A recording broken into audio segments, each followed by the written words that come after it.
Okay, David. Well, first of all, thanks very much for giving us the interview. And I suppose we'd like to find out as much as possible about Joseph, your father, and about where he came from, and I suppose his influence on Waterford Crystal in those early days. Mm-hmm. Well, Ollie, my dad was born in a small village in northern Romania called Putna. It's about 10 kilometres or 10 miles from the Ukrainian border, and he was born on the 14th of April 1924.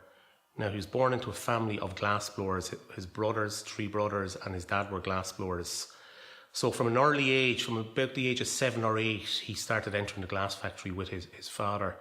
It was a time when there was very little education or formal education. It was a very rural area, 1920s in Romania. So like all the other brothers, he went with his dad into the glass industry.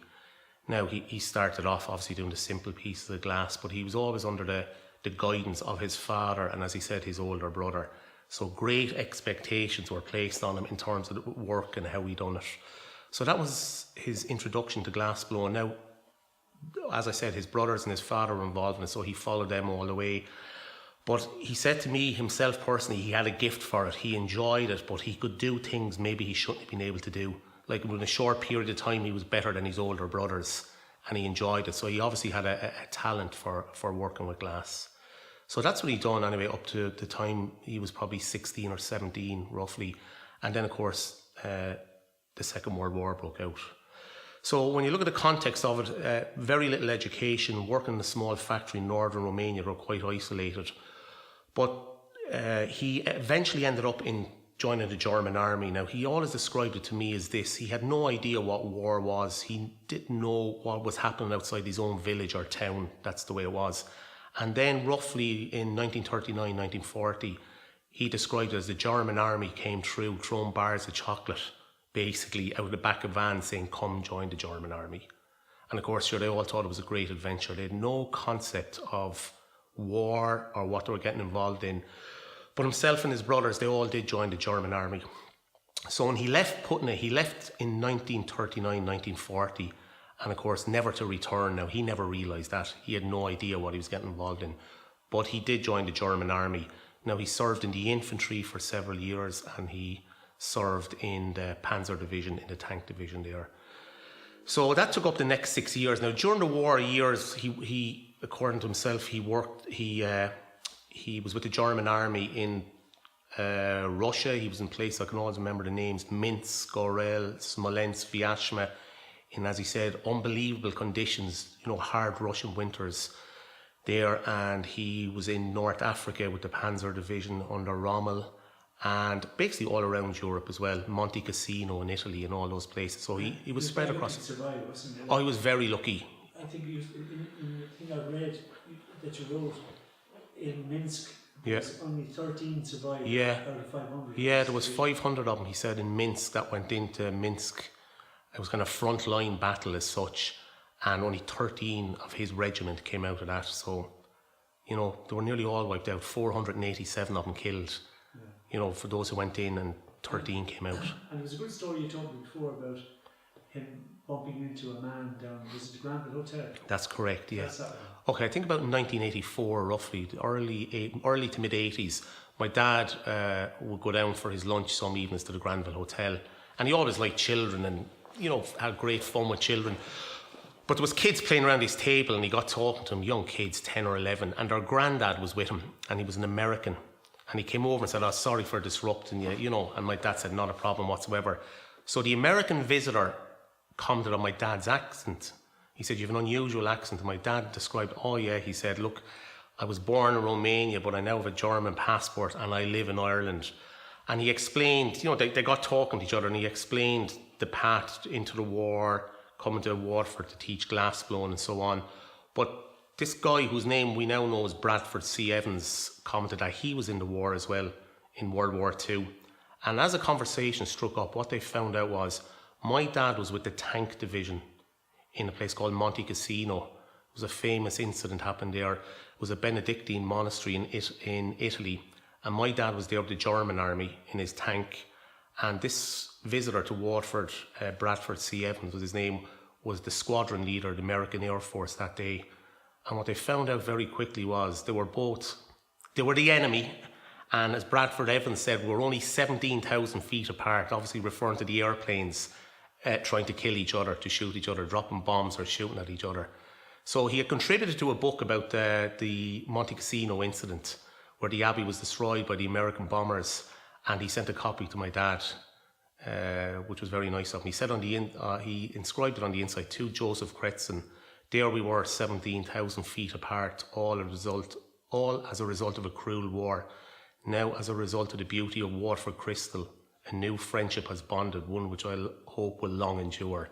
Your friend Bradford C. Evans. So it was a great story, great story. And would your father talk much about the Second World War? Yeah, he talked quite a bit. He never brought it up a lot, but I would have known all the different places he had been in different conversations when he talked to people. You know, as part of his life story, the war would always come into it, and how he never said it was difficult, or he never found it difficult to speak about, but there was nothing nice about it either, you know. I mean, I suppose we would find it weird looking back on it now, because he would be from, as you said, he was from Romania, but he was actually quite dark. Yeah. And I know he had a nickname. Yeah. What was his nickname? Well, he came from Romania. His parents were Eastern European, out in that area, the Romanian area, so they were quite dark-skinned, particularly his dad. So when he went to Germany after the war as work as a glassblower, his friends called him the Schwarze Zigeuner, which means the black gypsy, referring to his complexion. He's not very dark, but quite a dark complexion. So he was known as the black gypsy. Yeah, but we would find that weird that here he was then in the German army. Yeah. Which is kind of like, at that time, very much about the Aryan race. Yeah, all that yeah, kind of stuff. And like they were, wiping out ethnic minorities. Yeah, and all that kind yeah. of stuff. So, I mean, did he ever speak about that at all? No, well, he never, I mean, as he said, they came looking for him. He didn't go looking for them, you know. And he certainly never mentioned to me anyway, and I'm sure he would have, any problems in relation to it, of his ethnicity, or that he was from Romania or born in Romania. And I suppose most people are actually associating with being a German. Now, he did go on to have a German passport, and of course he spoke German because he was in the war and worked in Germany. But really, he was born in Romania. So I suppose really he was Romanian, but adopted German, if you want to use that term, through the war. But yeah, he was known amongst his colleagues in Germany as the Schwarze Zigeuner. And I suppose a lot of that comes back to what you just said earlier on. Most Germans are fair, light-haired, fair skin. And of course, he had dark, thick black hair, and he had that dark complexion as well. So that's where the Schwarze Zigeuner nickname came from. So then after the war, then he was working in the glass factories in Germany. Yeah. And then he saw an advertisement, was it? Yeah, so after the war, he met with his dad in East Germany, and his father said to him he should forget about Romania and go to the West, where there was better opportunities for him. So he stayed in Germany, and after the war then Because then communists... Yeah, communism was coming in. Now it's funny, he very rarely spoke about communism at that stage. I don't think he realised what was coming down the line in terms of East-West split in communism and capitalism. But his dad's advice to him was, stay in Germany, there's better opportunities there for you. So that's what he did. So he worked in several factories around Germany, and he kept a little pass book he had called an Arbeitspass, which means your work pass. So every employer he went to, he had to get this stamped. This was after the Second World War. So he worked in various factories all around Germany. He was always in demand. He always said he was good at his job. People wanted him to work for him. So that's what he actually done. He worked all around Germany. Now, the last factory he worked in Germany was the Glashütte, or the glass house. And that was in a city called Limburg an der Lahn. It's just outside Frankfurt. And he was working there one day, and in the local newspaper, he saw an advertisement that they were seeking glass blowers for a new factory in Ireland. So he pulled out the little piece of paper and put it in his top pocket. And his landlady was going through his washing one day. He was single at this stage, and she pulled a little piece of paper out and said, "Do you want to hold on to this piece of paper?" He had forgotten about it completely, and he took it. So he wrote off a letter to this company saying, "Yeah, I would be interested in it." And that was the start of a period of correspondence then with Waterford Crystal.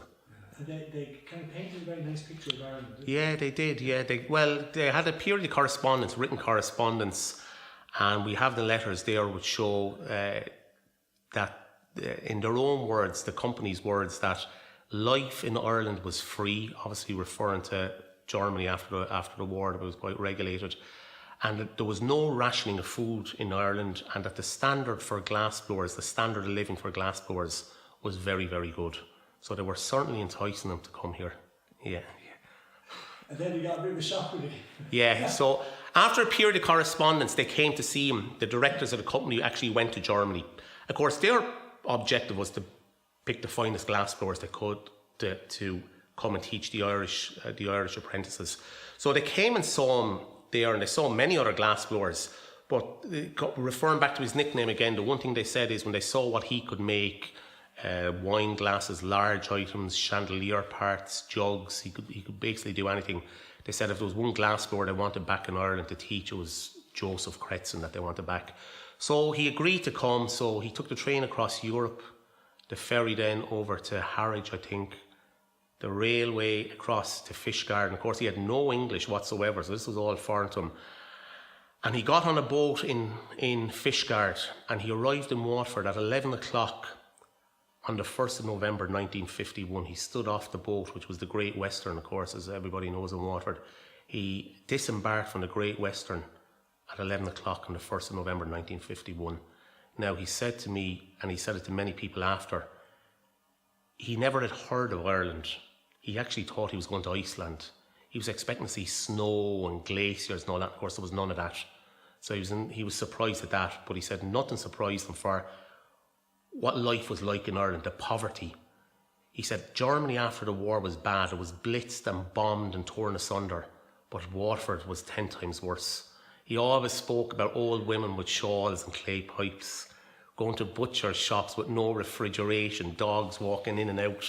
So it was quite a shock for him. So he said at the start he had no intention. He was going to stay for a week or two and head straight back if he could. That was his intention, but that didn't happen. He did stay. Yeah. And then what was he, I mean, he then started in the factory, in Ballytruckle, was it? No, he would have started in Johnstown, I believe, yeah. So when he came in, there was glass blowing going on at that stage, but it was very, very basic. There was, you could say, as he used to say, it was jam jars. It was as much as they were making straight, narrow pieces. There was no one with any real background in glass making. So he came in there as a production worker primarily at the start to get the factory up and running, produce the pieces that were being designed. But of course, on top of that, then to teach the new apprentices as they came in. So he was a production worker, and he was also a trainer or a learning instructor for all the new people coming into the company. Yeah. And then, I mean, obviously he was kind of a key person in that development. Yeah, I believe he was. I mean, there's no question about it. Other people have said to me, he glass blown in Waterford is directly influenced by my father's input. Now, there was others as well. There was Max Gossel would have been another one. Max focused primarily on wine glasses. Helmut Novak came along. He was a stemmer as well. All these lads brought their skills, and they were top people at their own craft. There was no question about that. But I suppose my dad was slightly different in that he could do all the different ranges of glass. He could do wine glasses, centerpiece shop, jug making. Large pieces of crystal, I think, were his speciality. That's what he'd be best known for, the larger and bigger pieces. He definitely was good at that. He met a woman then. He got married first. Yeah, so he fell in love a couple of years after he came to a girl from Water Street called Una Power or Agnes Power, and they got married. But unfortunately, during pregnancy, she became unwell, and unfortunately, she died soon after they got married. So, as expected, that hit him very hard. So he decided at that stage to go back to Germany. He said he just had enough, but he was going to throw it in. So he said to the company he was leaving, and of course, I mean, they couldn't stop him from leaving. So he decided to go back to Germany. Now, many years, or not, probably 8 or 9 years ago, I was talking to a now deceased member of the blowing room, who was Mikey Condon from around the Glen in Waterford. And Mikey explained to me, I'd never known this, my father never said it to me. He said, we were all mad about your father. He was a foreigner, there was something glamorous about that. We all used to smoke his cigarettes. He'd always give us a cigarette, his young kids and all that kind of stuff. So when he said he was leaving, we were all kind of very disappointed. But he said he left on a Sunday morning. He got back on the Great Western down on the quay. But he said what they had arranged for him was that the Barrack Street Band were playing for him on the Sunday morning when he was actually leaving with his suitcase. to go back. They thought they'd never see him again. He was leaving, and that was his intention. However, as Mikey said to me, about 6 or 7 months later, he couldn't believe it. One morning he was in the factory. Mikey was a jug maker as well. And he said, in through the doors walks your father. He said, we were delighted to have him back. So it wasn't just from a point of view of glassmaker. I think his personality, he was very outgoing. I suppose he could be loud sometimes as well, but he wasn't your typical German. Now we know, as I said earlier on, he had a German passport and so on, but he worked very hard, but he socialised a lot, and he liked company, and he liked to talk to people as well. So he was good company, and the younger lads working in there at that stage always enjoyed his company, And then he got married again? He did. So he got married, he remarried then in 1959 to my own mother. That was Kitty Buckley from Tiger Avenue. So she worked in the factory as well. So obviously through the factory he met, and he remarried in 1959 then. So went on to have 2 children, myself and my sister Christine then. So that's how life panned out. And there was a very interesting story you told me then about him, because he was into fishing. Yeah, so he liked the outdoor life, so he used to go fishing nearly every Saturday out to Woodstown with a friend of his, Andy Paul, from the factory. And they were out there one Saturday, this is in the 60s of course, and through the woods, he didn't realise at this stage of course, but Jacqueline Kennedy was staying at Woodstown House. And as he was walking through the woods at the Cretzan head end of Woodstown, Jacqueline Kennedy was walking there as well, and they ended up meeting her and talking to her just informally. And again, the conversation went about his accent and where was he from and so on. And he's explained he was working in the factory and so on. And delighted to meet her. Okay, so that was on a Saturday. On Monday morning, he was in the factory. He was blowing glass again, doing his pieces. Now, very often, if anyone important came in, they would always come up to watch him work. Very often, making the bigger pieces and the centerpieces. So he noticed an awful lot of security people around and company directors on this particular Monday morning, but took no notice of him. He knew somebody was coming in to see him working. So around the corner, anyway, eventually a group of people came in, and in the middle of them was Jacqueline Kennedy. And when she saw him, obviously they had met just 2 days earlier informally. She said, "Oh, Joseph, how are you? I haven't seen you, you know what I mean? It's good to see you again." And he said they nearly all fell down. How does this foreign worker here know Jacqueline Kennedy? Of course, they didn't realise they had met on the Saturday. Now, she watched him work, and people were explaining how he used to make fishing baskets, special non-production pieces. So they asked her, would she like one? Of course, she said, yeah. Now, she thought that he could just make it straight away and she'd take it away with her. But he did make one of his own fishing baskets, which were a non-production piece. And it was arranged then by the company to send them out to her. And we can see the letter that she sent back to him then. She wrote back to him, thanking him for the lovely fishing basket which he had made for Caroline and John, her 2 children, and that the fishing basket will always serve as constant reminders of happy days spent in Ireland. So it was a very nice story, and it was very nice for her to write back, actually, very nice. And could we just talk a little bit about the young community that was here at that time? I mean, you were growing up, like the German, the Italian, the Czech, and your father was originally Romanian. Yeah. But like that community, how did they socialise together? How did all that? Yeah, they did. Well, I suppose it was all contained, or the factory was the bed of it all. But like they all socialised together. I would remember growing up as a kid, for example. I lived in Lower Grange. That regularly we go up to the German road and call into the different people in there. There was the Italians, the Fenzes were up there. There was Kurt Berger, who was a mould maker. There was Max Gostel. All those people in that small area, and many others. Now, many of the craft workers came and went, but only a few stayed. But yeah, it was a very close community. They socialised a lot together. I'd always remember going up to the house in the German road, and German would be the spoken language. And some of the glass makers were married to German women as well. Max Gossel's wife, Kurt Berger's, and German cuisine then was a big thing, up for an apple strudel or a schnitzel and all that kind of stuff. They'd meet on Christmas morning was always a big thing. So all their old traditions that were typical German things that they kept together. They were a tight-knit community. And of course, the topic of conversation was always glass. Even when they weren't in work, it was about glass. So, glass ran through their veins, really, you could say. It was more than a job to them, it was their lives, really, yeah. And would you speak German?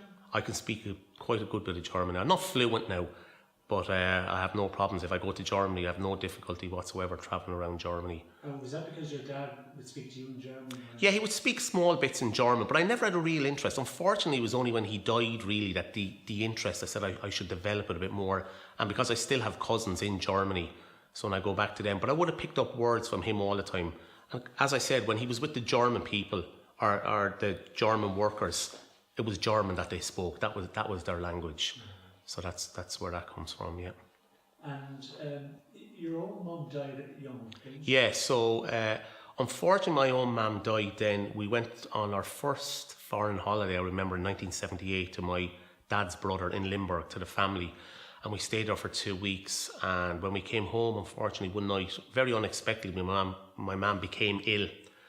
And unfortunately died the next day. Yes, just at 45 years of age, very unwell. So that was a bit of a shock. So I suppose my dad then, at that stage, in 1978, he was 54. He had an 11-year-old and a 7-year-old kid. So on top of the job that he now had to look after 2 kids and rear 2 kids as well. So he done it, he just made do and done what he had to do and done the best he could with us. So it was difficult for him, in many ways. So he'd lost 2 wives at this stage. And he was still only in his mid-50s, so, it was challenging, that's what I would say. Yeah, absolutely. Absolutely, it's tough on everybody, yeah. But I often think back to my dad, how difficult that is. I wouldn't like to be in that position myself now. But he just got on with it, so he was a homemaker and he had a job to do as well. But also he had no extended family? No, very little, no. So he, everything was done at home. He'd done everything, prepared food the night before. So it was a constant, work didn't end for him when he came home at 4 o'clock. He had 2 young kids, get through school, washing, get their food ready, dinners, all that kind of stuff. So, but he done it. And just one other thing about him, about his own background. I mean, did he ever get any slagging about being so dark? I mean, I know you said he was very sociable and people really liked him. Yeah.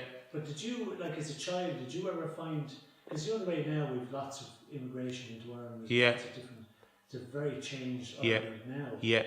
But back in the 50s and 60s, it was a very... Yeah.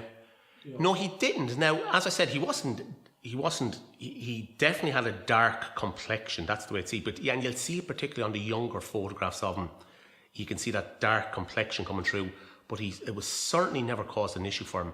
As my dad said to me, to a certain degree, he was a celebrity when he came here. He was one of the first foreigners in the town. He had a good job. He had a good standard of living. He never ever came across any negativity in relation to his background or his ethnicity or where he was born or the complexion that he had. Never.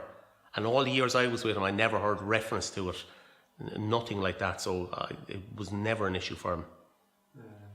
And just in relation to, do you have any other memories of St. John's Park and all that area? Because, this is, I suppose, where we started from in relation to doing this film was St. John's Park, and then we looked at the German Road and that story. Yeah.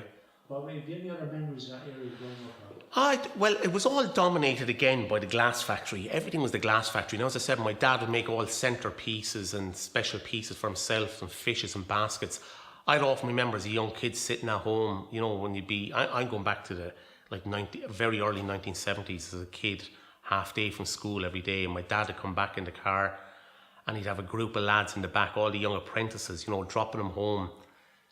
We lived in Lower Grange, as I said, so when the factory had finished, some of the lads would jump in the back and they'd always be asking him, I can almost smell the glass in the back of the boot.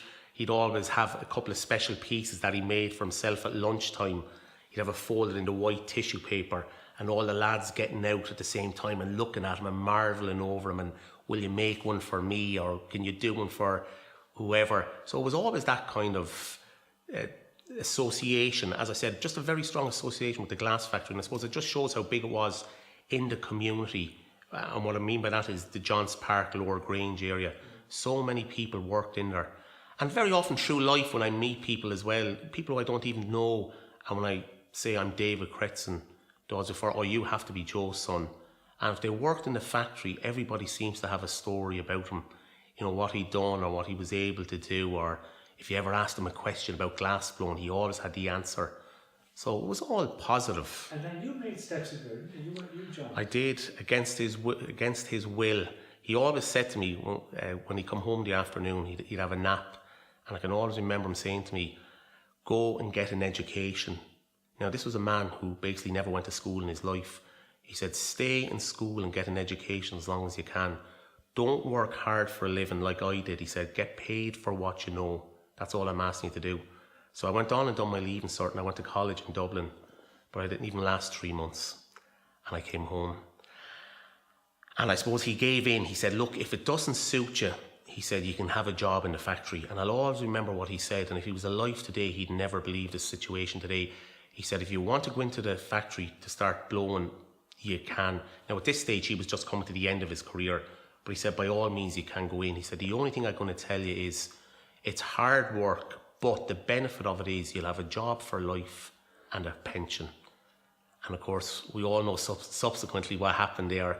He would never believe it, you know. So I did go in and I followed in his footsteps then. Well, I won't say I followed in his footsteps. That's not correct. I went in as an apprentice and I spent 20 years in there, in the glass blowing department. But I never got to where he was, you know. We were just production workers. And just about that, because I mean, you went in as an apprentice quite old in a sense. Yeah. Because a lot of lads went in when they were 15 or 16. Yeah. So what was that like?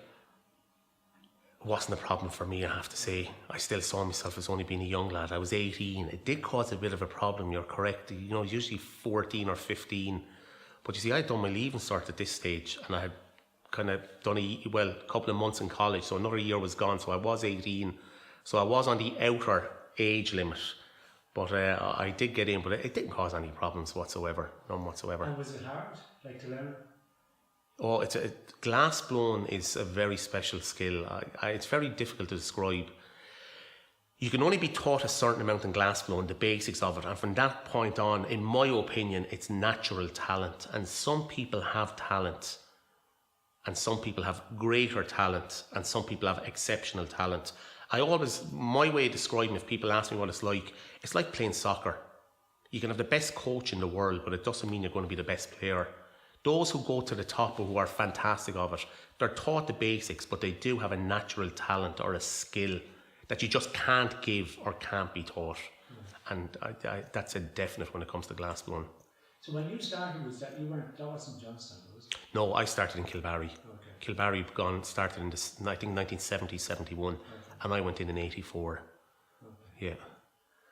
And okay, so anything else you want to say about your dad before we finish? Because I mean, there's a lot of stuff down. Yeah. We will get a lot of stuff from the photographs. And yeah. And maybe you could talk through some of the photographs. Yes, I will. Yeah. Is there anything else you want to say about him? Oh no, as I said, I suppose when you look back on the reflection of his life, as he always said to me, born in Romania, fought for the German army, and then worked all his life in Ireland. You know, it was a great story and a great path, and how a young kid who was born in a small village in northern Romania ended up in Waterford. You know, it's a fantastic story and a fantastic journey. Now, as I said, when he came in 1951, he did find it difficult to stay. And I often asked him, why did you not go back? And he said he adapted to it very quickly. He liked the people, he liked the lifestyle. You know, you were near the mountains, the sea, and he liked all the people who were around here as well. And that probably reminded him of Romania. Absolutely. I said absolutely it did, yeah. Absolutely. And he said all the people he worked with were great people as well. You know, as a community of glass blowers, everyone in there was very good. He enjoyed it. And I think he probably, in his heyday as such, there was a lot of recognition for him, just from amongst his own workers. Nobody else, I wouldn't say. He was probably like, you know, he was, you know, up at the top there, you know, doing all the big pieces. And it was always hard work, but I think he took a lot of pride in it. And someone said to me he was a great showman when cameras or TV had come along. He was great at doing all that kind of stuff. And did he ever comment on the troubles in Northern Ireland? Because, you know, because he's coming through the war and all that kind of stuff. Yeah. Did you ever talk about No, never. It seemed to be a million miles away. As I said, it's such a pity now. I'm a bit older now to ask all those things. They're all lost. They're all gone with him. And even the whole thing, what I always reflect back on his life is he left Putna when he was 15 or 16, never to go back again. Never, because of the communism issue after the Second World War. Like, I would have loved to have gone back with him to that small village. It would just be fantastic. And again, the other aspects as well were, like, his sister settled in East Germany and remarried there, and he was never able to visit her as well after the war. The communism issue. And you did go back to Putna? I did go back to Putna. I went back about 10 years ago to Putna. And you took some really interesting photos? Yeah, I did. It was fantastic there. It's a small little village set in between small set of hills. A very famous monastery there, Monastery de Putna, is a Romanian Orthodox monastery. But I went back and had his birth certificate and so on. Now, people knew the family, they knew where the house was. And the original glass factory that he worked in is still standing. It's disused now. It's still standing there where he actually worked. But I have a photograph of the original factory that was taken there, but very little has changed. It's really a subsistence lifestyle there. People have very, very little money. Very, very little. Yeah. Okay. And and you also showed me that fantastic thing of these alien carapace. Yeah. So I know we free moving to people now to a certain degree here anyway. But yeah, when he came, like he was, there wasn't an entitlement to work here. So when he came here, he had his alien registration card. He kept all the original documents that he had associated with his life, which was fantastic. But he had his alien registration card, which required him to go to the Garda station, I think, every 6 months to apply for an extension to his stay here. So all the little details about where he stayed and where he lived and who his landlady was and so on were in there. And even the guard's name? And the guard's name, all the guards' names are on some well-known guards from the 60s and 70s, and see Crowleys and Johnsons, all these names in there. But he had to go and have that stamped and permission granted, and I think that continued up to, I think, about 1964, so for 15 years. And then in 1964 he was granted permanent residency as such. So he was free to stay. But interestingly, he never took an Irish passport. He always held on to his German one. Yeah. So that's a great story, David. Fantastic story. Great life. Yeah. Okay, well, thanks very much. You're welcome. The last one I'm doing now is... Okay, so the photograph we're looking at now was taken from a small house in Putna. It was on the wall of an old lady's house. And it's a picture of the glass factory in Putna, and the year was 1920 when it was done. So this was 4 years before my dad was even born, but that was the factory that he actually worked in. Will I just put photos across the come here? Yeah. So this photo here, the next photo then is I went back to Putna over 10 years ago. And today, that's a picture of the factory today. Now, it's disused now. But that's on the left, as you look at the photograph here, that's the photograph of the factory as it stands today. Again, disused now completely, but actually still standing. This photo that I have here now is just a picture of myself, and here's a small village where he was born, Putna, in northern Romania. You can see it's just a very small town set in between the hills in northern Romania, and that's a hill that just runs out of the town city. Life is very simple there. You can see I have a picture here, just a typical picture on any day there. You can see the road network as such that runs through it. They're basically dirt roads.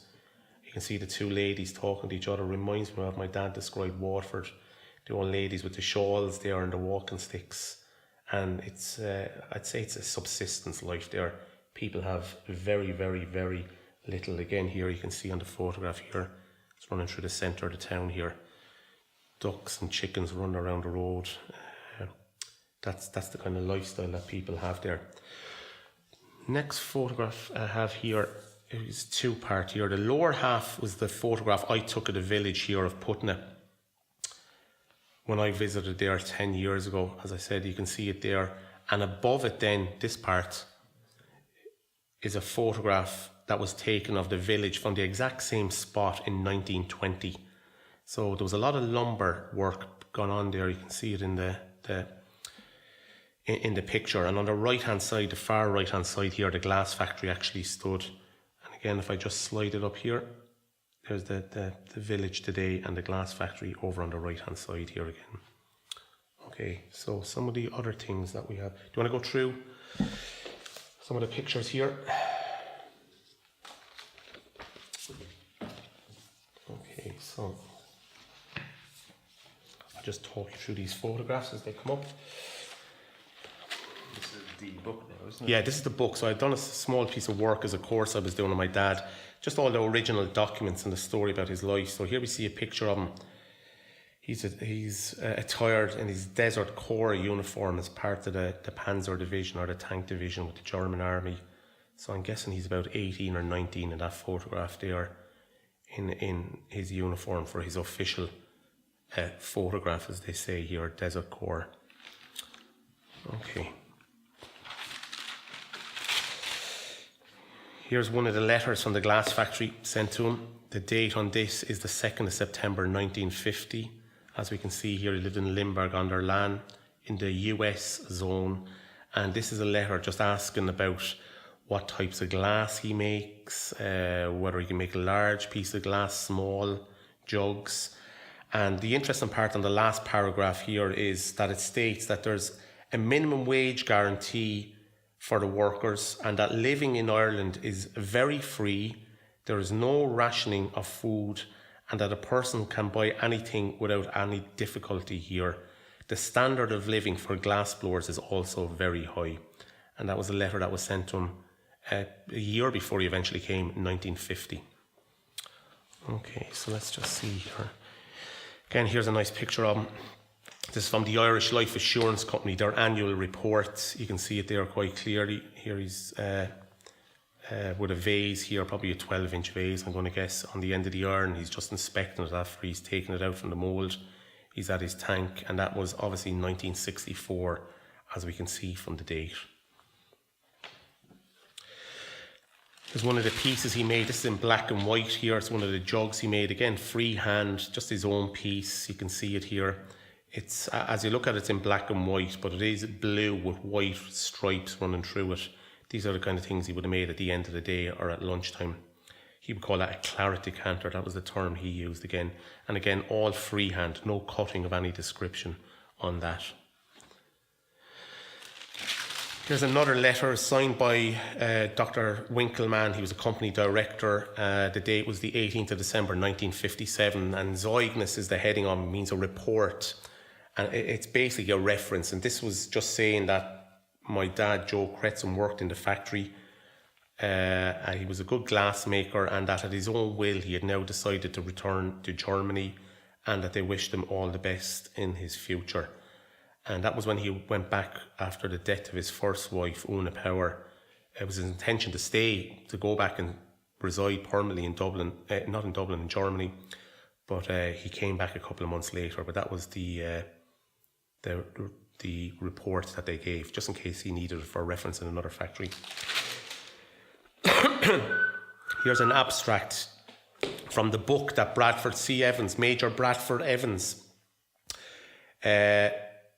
in 1984, while having an evening meal at the Granville Hotel in Waterford, a friendly exchange of words with an American visitor to the city resulted in a conversation on the origin of Joseph's accent.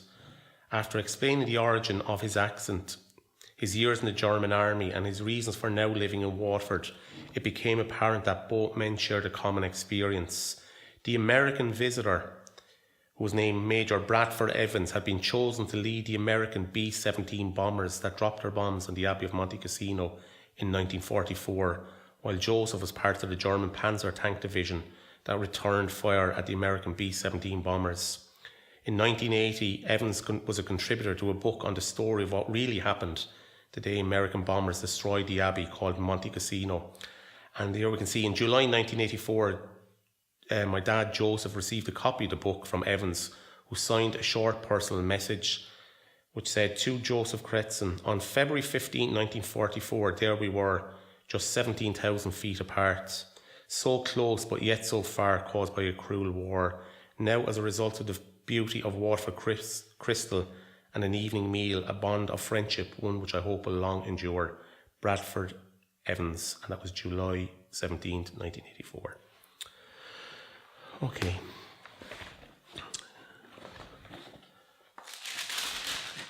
Okay, so this is just some personal photographs of my dad. That was his own parents in Romania. His dad, whose name was also Joseph, and his mum, her name was Tekla. Okay, now of course they were never able to travel with him when he went to West Germany. They had to stay behind in East Germany, where they both died. Again, here's some photographs of my dad just working. This is probably in the Johnstown plant, I'm going to say here, with a piece of molten crystal on the end. Okay. Here he is sitting on the chair. He's doing a tripod here. Now this is out in K1 in Kilbarry. He would go out to K1 after the wine blowers had finished working, because the pots would not be empty. There'd still be quite a lot of glass in them. And he would go out and make tripods. And we can see him here on the chair with the bowl of the tripod, and he's actually putting one of the 3 legs on it. And in the lower picture here, you can see him, he's taken the piece of glass off the apprentice or his helper to make the tripod foot for the tripod. It's probably not early 1970s, those pictures there. It's the first claret decanter that he made himself. Famous signature piece for the company. Claret decanter there that we can see. Well-known piece. Okay. Next photograph is actually putting the handle on a claret decanter here. A picture here. So you can see the molten handle, the orange colour coming through there as it's still moving about, and he's putting the handle on the claret decanter there. Okay, here he's at work again with one of his apprentices. I know this apprentice is Dick Evans. Dick became a jug maker, worked with my dad. And here he is as an apprentice, just twisting the iron for him as they're shaping a piece of glass. Again, I'd say that's definitely in Johnstown. That picture was taken, so pre-1970s, most definitely. And there's a couple of lads there in the background that can be seen watching. Just some of the other pieces he made. These pieces are all freehand, so no mould here. He's just on a horse here.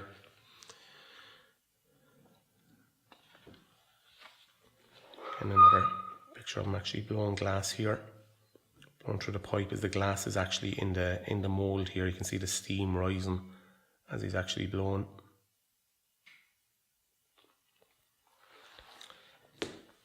These were the first 2 pieces of glass that he made when he came here. The first 2 pieces he made were 2 jugs he made, 2 cream jugs, you can see them there. And Havel came down to meet him that day and took away the 2 pieces that he made and done the inscription, his initials JC, and on one he put the Irish symbol of the shamrock, and the other one is the harp. And just another picture, glass blown here. Miniature centerpiece that he made here. It's 4 inches in height, very small. Probably my favourite picture of him. Time for a break. Here you can see him off the ball that his apprentice has just given him, which he's going to gather over. He's lighting his cigarette. It's probably my favourite picture. Great picture. Eyes closed and the smoke just coming out through the teeth there as he lights a cigarette before he gathers over the ball.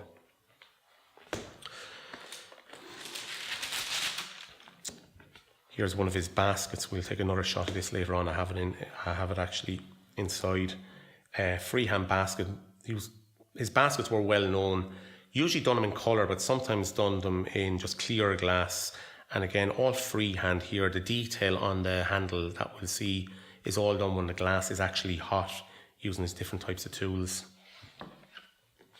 Again, just a picture of some of his tools that he used. Okay. Brought all his tools with him from Germany. Here's some of his documentation when he became a German citizen then, as part of being in the German army.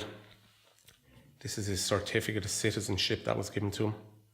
Okay, so he was now in the German army and had German citizenship and therefore a passport. That was a certificate that was issued to him on the 18th of September 1941. That was issued for him. Here we see his Arbeits Pass. This is called the Arbeits Pass. So all workers after the Second World War had to have an Arbeits Pass, which means a work pass. So I had to keep a track of your work, where you were working, where you were from, and so on. So as we open it up here, we can see the different employers or glass factories that he actually had. Each one of them had to stamp the book. So there's Taunus, Glashutter, Glasshouse, there's Hattersheim, there's Sauerbrocken, Arbeitsamt Nebenstall, Arbeitsamt Rhein. So in all different places around Germany he worked. And his last employer in Germany was the Glasshouse or the Glashutte in Limburg an der Lahn. Again, just all his different,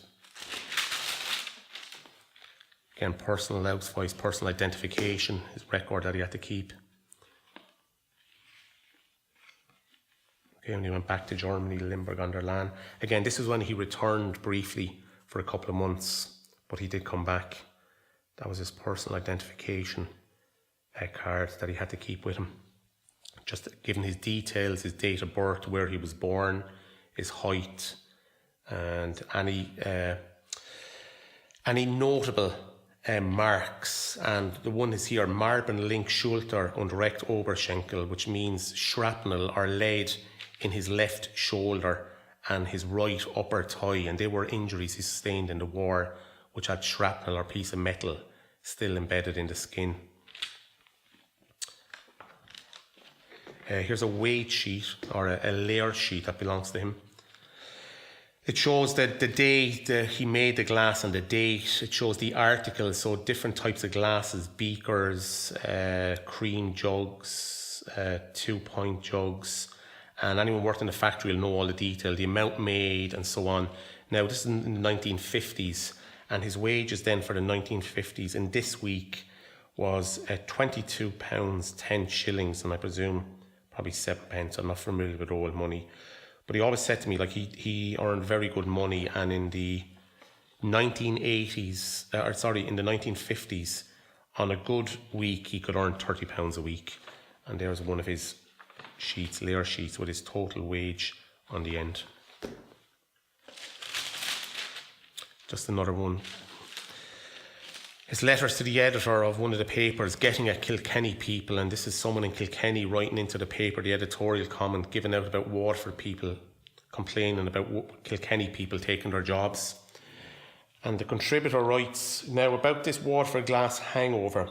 Waterford glass would not be in existence today but for some wonderful craftsmen that came over Rice Bridge about 50 years ago. But for these foreign gentlemen walking over Rice Bridge, there would be no Waterford glass. These included Cretzan, Hoffman, Ill, Cavill, Platner and many others. These craftsmen did not ask you, did you come from Kilkenny? You're an Irish man and they taught you their craft and skill. So when you're blown off your mouth about Waterford glass, think of these foreign gentlemen that you owe so much to, and to think they all came over Rice Bridge. So a cynical, well, I won't say cynical, but a contribution in relation to people taking people's jobs, Kilkenny people taking jobs. This is the letter dated 30th of June 1967 from Jacqueline Kennedy. It was addressed to him. We can read it here, you can see. Miss Kennedy has asked me to write expressing her deep appreciation for your thoughtfulness in sending Caroline and John the lovely fish and basket which you made specially for them. She would like you to know that both her children are so pleased with such special presents, and the fish and basket will serve as constant reminders of happy days spent in Ireland. Along with her gratitude, Miss Kennedy sends you her very best wishes. And that was secretary to Miss Kennedy, Nancy Tuckerman. And that was for the fish and basket which he made and was sent out to her children, Caroline and John. It's another very good photograph, one of my favourites as well. This was taken from National Geographic magazine. I think 1959 was the year on that. And there's my dad blowing a piece of glass there. In the background is a former colleague who's now deceased as well. But again, lovely photograph. I think that's just about it. Let me see, is there anything? No. Do you want to take a picture of some of the pieces of glass? So So what is this piece actually, sir? It's a turnover bowl. So all that would have been, this like would have been on the end of an iron. This would have been, I know it's hard to describe, this would have been a bowl, like a round shape on an iron here. He would have made a foot separate then on another iron.